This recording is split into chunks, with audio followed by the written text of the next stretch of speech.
Assalamualaikum warahmatullahi wabarakatuh. Alhamdulillahi rabbil alamin. Wassalatu wassalamu ala ashrafil anbiya'i wal mursalin wa ala alihi wa sahbihi ajma'in. Amma ba'du. Saudara-saudara kaum muslimin muslimat dimanapun saja Anda berada yang berbahagia, di seluruh wilayah Nusantara atau dunia ini yang berbahagia, pertama-tama marilah kita panjatkan puji syukur kehadirat Allah Subhanahu wa ta'ala yang melimpahkan banyak rahmatnya kepada kita semua, dan sholawat dan salam semoga tetap tercurahkan kepada junjungan kita Nabi Muhammad sallallahu alaihi wasallam yang bisa mengantarkan kita dari zaman kegelapan menuju ke zaman yang terang benderang.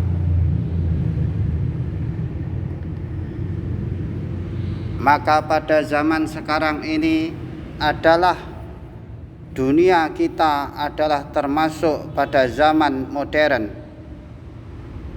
Karena kalau kita temui di wilayah kota atau wilayah perkotaan, maka hampir setiap hari kita temui yaitu banyak orang-orang yang lewat di jalan raya dengan memakai kendaraan-kendaraan. Bahkan mungkin sudah tidak bisa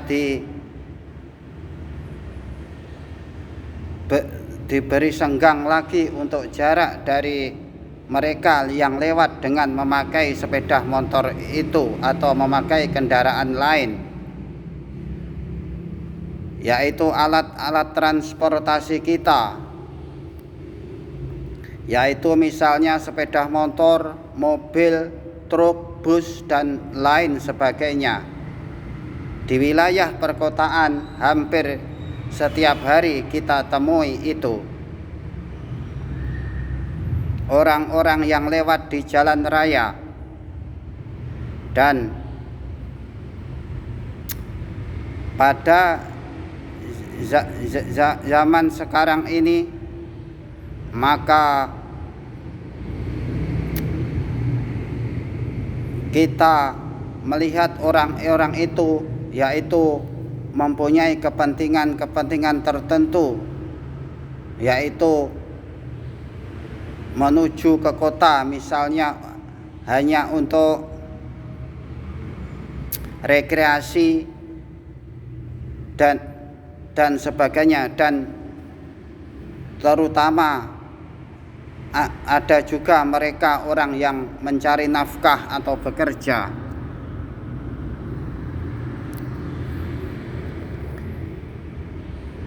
Alat transportasi kita atau alat transportasi manusia pada zaman sekarang ini banyak kita temui, yaitu misalnya sepeda motor, mobil, truk, bus, dan juga alat transportasi yang amat canggih, yaitu misalnya pesawat terbang, kemudian kapal laut dan sebagainya.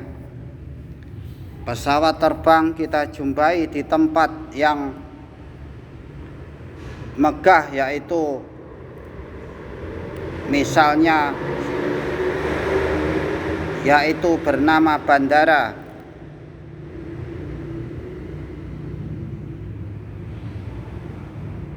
Misalnya Bandara Juanda dan sebagainya. Kemudian tempat yaitu untuk menuju ke sebuah pulau, yaitu misalnya kapal laut kita temui di pelabuhan-pelabuhan, yaitu misalnya Tanjung Perak, Tanjung Priok dan sebagainya.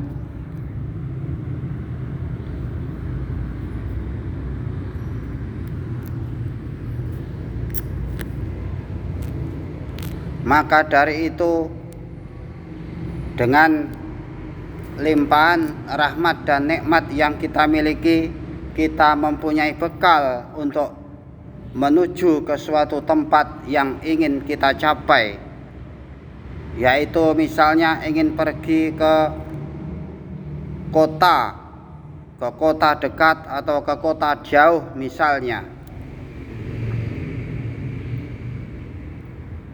Kita mempunyai bekal untuk nanti digunakan untuk membeli barang-barang, yaitu misalnya kebutuhan sandang dan kebutuhan pangan bagi kita manusia. Bermacam-macam kita bisa temui. Maka dari itu kita mempunyai bekal kita tertentu yang bisa kita bagi, yaitu berupa bekal jasmani dan bekal rohani. Bekal jasmani yaitu berupa harta, uang dan sebagainya. Bekal rohani adalah termasuk dari amalan-amalan kita, yaitu ajaran-ajaran yang kita anut, yang dengan ajaran itu semoga kita diberi keselamatan dan kebahagiaan untuk menuju ke suatu tempat itu atau ke tempat tertentu itu. Misalnya kita mempunyai bekal, yaitu kalau kita beragama Islam, kita menurut ajaran Nabi Muhammad SAW, yaitu melaksanakan sholat 5 waktu. Dan terserah kita menganut aliran atau paham apa saja. Kalau kita sebagai santri misalnya, kita misalnya pernah belajar di Pondok Pesantren Lirboyo Kediri, yang mereka menganut aliran atau paham yaitu aliran Nahdlatul Ulama atau NU, dan di dekat pondok itu ada yang bernama Pondok Pesantren Kedunglo Kediri yang menganut ajaran Wahidiyah. Kedua pondok pesantren itu saling berdampingan dan tetap akrab walaupun berbeda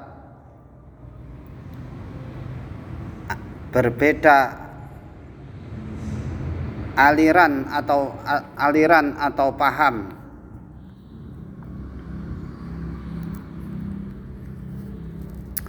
Pondok Pesantren Lirboyo didirikan oleh tokoh-tokoh Nahdlatul Ulama, dan juga Pondok Pesantren Kedunglo Kediri, kakek-kakeknya dahulu juga adalah termasuk sahabat dari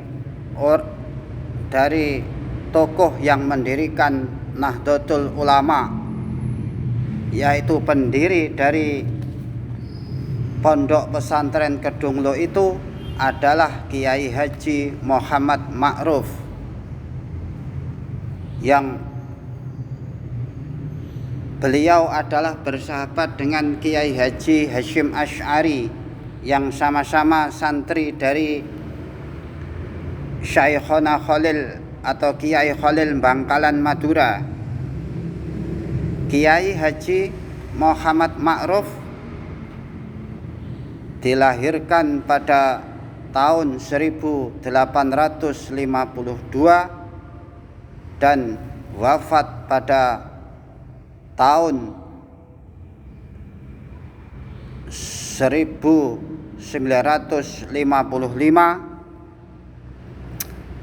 maka beliau tutup usia atau genap usia beliau itu yaitu pada usia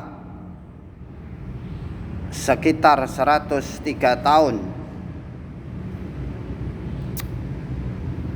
Dan beliau mendirikan pondok pesantren Kedunglo Kediri itu yaitu pada tahun 1901 Masehi. Dan beliau yang bilang, yaitu yang meramalkan tentang bahwa nanti akan adanya sholawat wahidiyah itu, yaitu sholawat yang besar yang diagungkan oleh para pengikutnya. Kemudian diteruskan oleh putranya yang bernama Kiai Haji Abdul Majid Ma'ruf, yang beliau lahir pada tanggal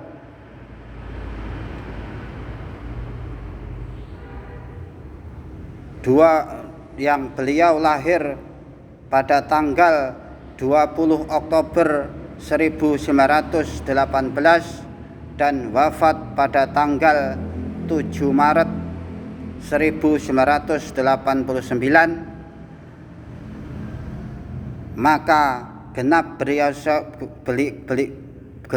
berusia 71 tahun, yaitu tutup usia atau genap beliau berusia 71 tahun.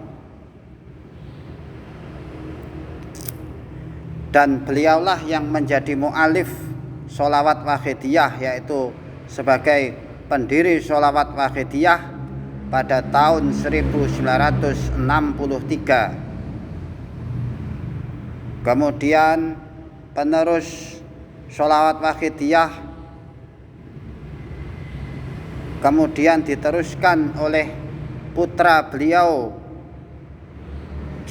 juga yaitu yang terkenal saat-saat sekarang ini, yaitu Kiai Haji Abdul Latif Majid atau Romo Kiai Haji Abdul Latif Majid radhiyallahu anhu, yang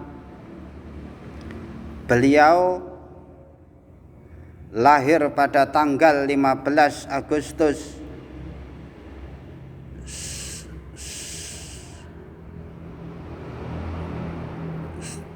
1963 dan wafat kemarin pada tanggal 23 November 2020, dan genap beliau berusia atau tutup usia yaitu pada usia 68 tahun.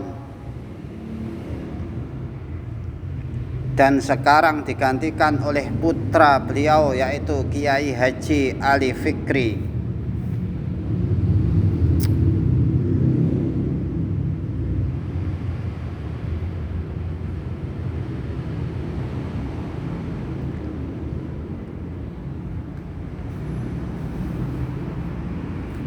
Saya akan meluruskan kembali yaitu kelahiran dari Romo Kiai Haji Abdul Latif Majid, yaitu pada tanggal 15 Agustus 1900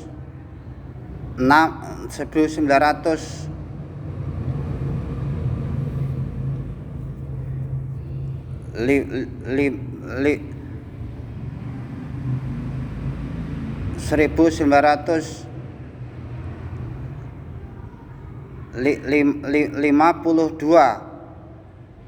dan wafat pada tanggal 23 November 2023.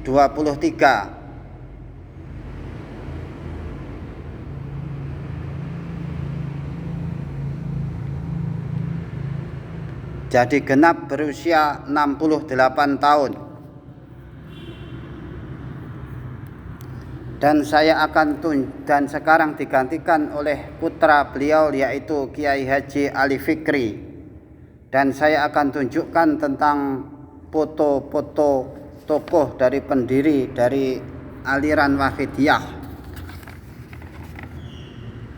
Yang pertama yaitu Mbah Kiai Haji Ma'ruf radhiyallahu anhu. Kemudian yang kedua Mbah Kiai Haji Abdul Majid Ma'ruf HS radhiyallahu anhu.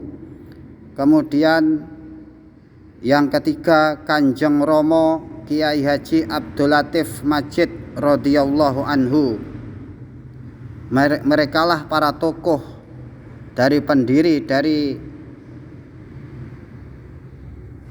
ajaran Wahidiyah atau aliran Wahidiyah, yang sekarang digantikan oleh putra beliau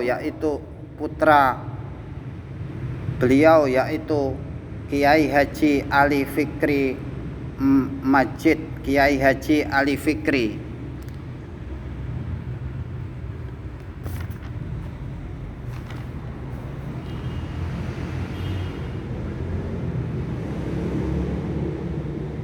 Dan ajaran Wahidiyah itu adalah mengutamakan kerukunan. Ini kita bisa baca yaitu tentang buletin Wahidiyah sebagai sosok tokoh, yaitu bahwa ajaran Wahidiyah adalah merupakan foto atau potret kerukunan umat Islam Kota Kediri. Ini adalah ajaran Wahidiyah, sholawat Wahidiyah.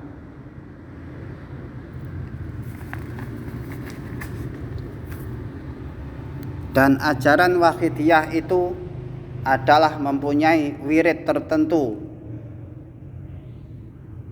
Yang saya bisa bacakan tentang wirid yang pendek, yaitu dengan membaca bacaan Ya Sayyidi ya Rasulullah, Ya Sayyidi ya Rasulullah, Ya Sayyidi ya Rasulullah, Ya Sayyidi ya Rasulullah. Maka dengan itu kita bisa membaca sebanyak-banyaknya. Itu termasuk bacaan yang pendek, wirid yang pendek. Dan ada wirid yang panjang yang bisa kita pelajari atau bisa kita ketahui kalau kita ingin mengetahui amalan atau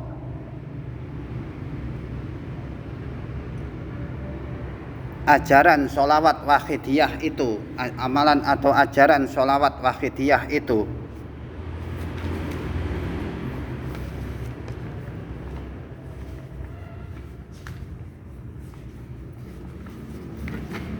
Dan ajaran atau sholawat Wahidiyah itu tidak bisa disalahkan. Itu adalah merupakan ajaran yang mulia, ajaran yang baik juga, yang menurut para ulama atau pemimpin kita yang dahulu, presiden kita dahulu yang sekaligus ulama, yaitu Bapak Kiai Haji Abdurrahman Wahid. Beliau mengatakan bahwa ajaran Wahidiyah tidak bisa dihina dan tidak boleh dianggap remeh oleh siapapun. Begitu kata pemimpin kita dahulu itu. Dan kita sebagai sebagai tokoh agama, maka kita juga menghormati. Sebagai orang yang beragama, maka kita juga menghormati tokoh-tokoh agama. yang lain.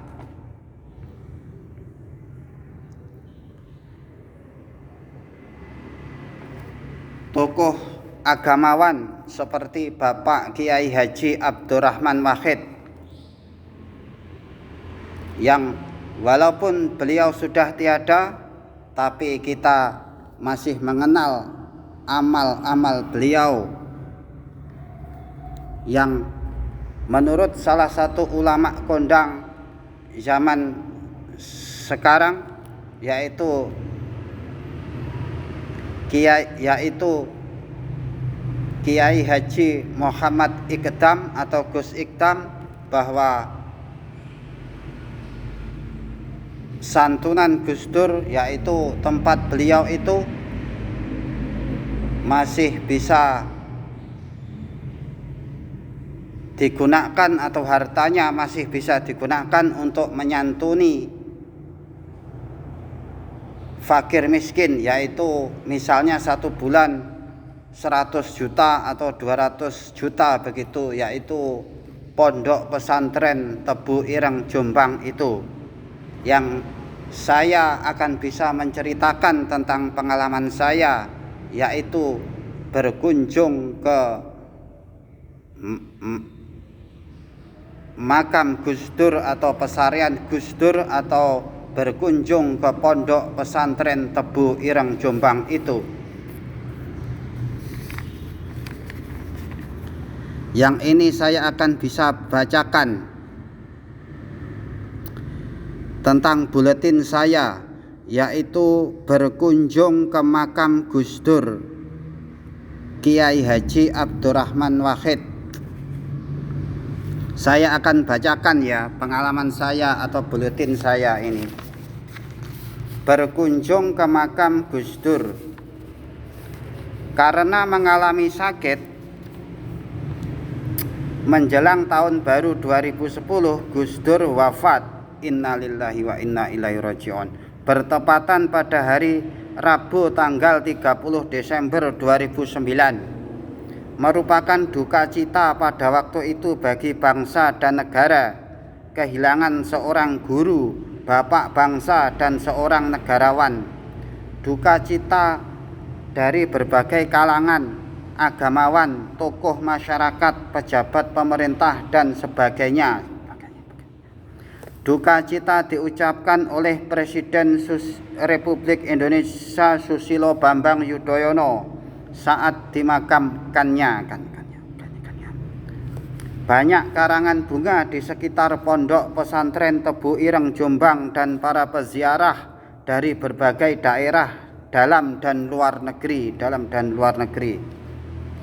Pada hari kelima menjelang dimakamkannya, ini tulisannya adalah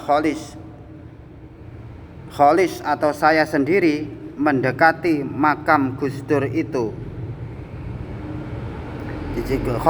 Kholis mengunjungi makamnya bersama temannya dari Tegal Sari. Pada hari kelima menjelang dimakamkannya itu, Kholis mengunjungi makamnya bersama temannya dari Tegal Sari. Dengan kerumunan banyak dari para kiai dan santri dengan banyak memakai pakaian putih pada malam hari, Kholis mendekati makam Gus Dur. Dan memang banyak santri berziarah pada waktu itu, bukan hanya ke makam Gus Dur saja, tetapi makam ayahnya, Kiai Haji Wahid Hasyim, dan kakeknya Kiai Haji Hasyim Asy'ari. Kholis atau saya sendiri hanya memakai pakaian biasa, tidak memakai kopiah. Kholis berjalan di sebelah barat dekat makam dan melihat kerumunan orang membaca doa dekat makam. Dan dia tidak membaca bacaan apapun. Sebelumnya Kholis berjalan mengelilingi area sekitar pondok dan minum air bersih dari pancuran kran yang memang disediakan bagi mereka yang ingin meminumnya, Kemudian menjelang maghrib dia berada di masjid, kemudian sembahyang maghrib berjamaah di dalam masjid pondok pesantren Tebu Ireng itu.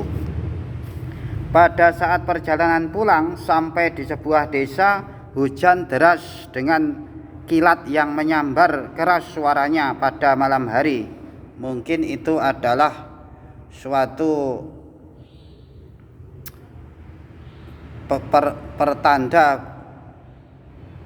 pertanda bahwa saya mengunjungi pondok pesantren Tebu Ireng itu. Maka berteduh di sebuah masjid kecil di desa itu.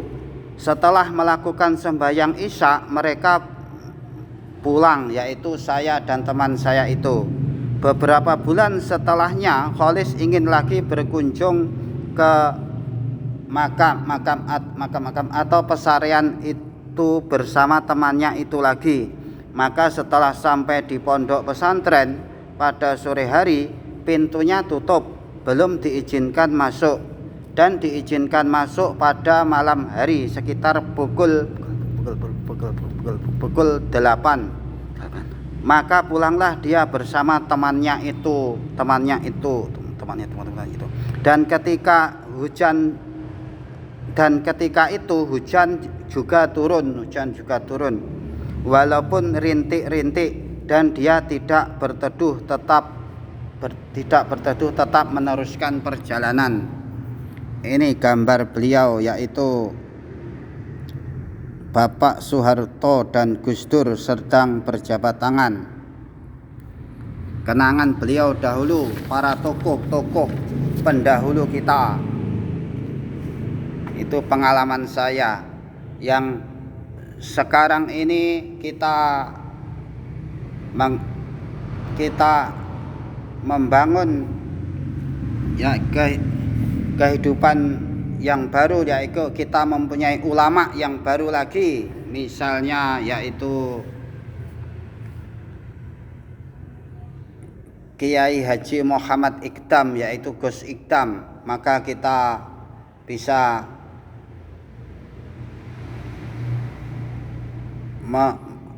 mengikuti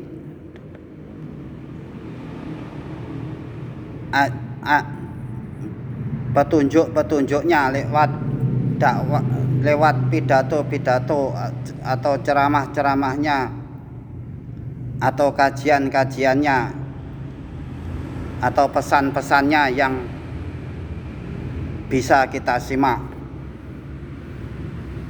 Maka kita mempunyai tokoh yang muda lagi, misalnya Gus Bahak, Gus Kausar, Gus Miftah, dan Gus Iqdam itu. Dan semoga dengan